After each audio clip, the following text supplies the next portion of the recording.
बनावट शालार्थ आयडी घोटाळा प्रकरणी जळगाव जिल्ह्यातील शिक्षण संस्था चालक एसआयटीच्या जाळ्यात आहे। संजय गरुड यांना सोलापूरमधून पोलिसांनी ताब्यात घेतलंय। एसआयटीचं पथक आरोपीला नाशिकमध्ये आणून कोर्टात हजर करणार आहे। बनावट शालार्थ आयडी आणि बनावट मान्यता आदेशाद्वारे शासनाची फसवणूक झाल्याचा आरोप आहे।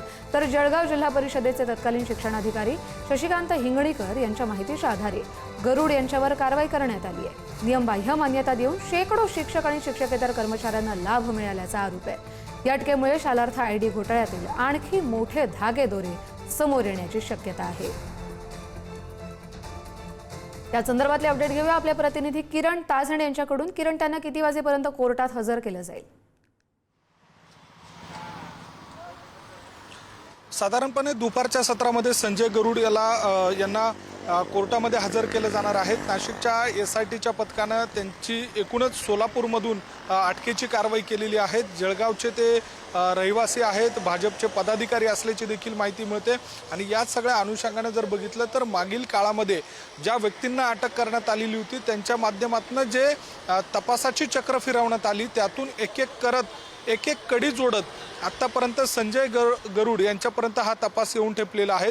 सर्वात आधी जर बघितलं तर भाऊसाहेब चव्हाण जे तत्कालीन उपसंचालक आहे शिक्षण विभागाचे, त्यांच्यावर गुन्हा दाखल झाला होता, त्यांनी अटकपूर्व जामीन घेतलेला आहे। नंतर नितीन उपासनी हे सुद्धा आता सध्याच्या घडीला कोठडीत आहेत। प्रशांत वाडिले याला धुळे येथून अटक करण्यात आलेली होती, तो सुद्धा आता नाशिक पोलिसांच्या रडारवर आहे। आणि त्यानंतर शशिकांत हिंगणीकर जे तत्कालीन शिक्षणाधिकारी आहेत जळगावचे, त्यांना अटक करण्यात आलेली होती आणि त्यांचा तपास करत असताना आता संजय गरुड यांना अटक करण्यात आलेली आहे। जवळपास 160 कोटीहून अधिक रकमेचा हा एकूण घोटाळा झाल्याचा संशय आहे। त्याच्या सगळ्या अनुषंगानं नाशिकच्या आर्थिक गुन्हे शाखेकडनं आणि एसआयटीकडनं तपास केला जातोय। आता संजय गरुड यांना अटक करण्यात आल्यानंतर तपासात काय समोर येतं, पुढे आणखी कोणते बडे मासे गळाला लागतात हे पाहणं महत्त्वाचं असणार आहे। धन्यवाद दिलेल्या सगळ्या माहितीसाठी।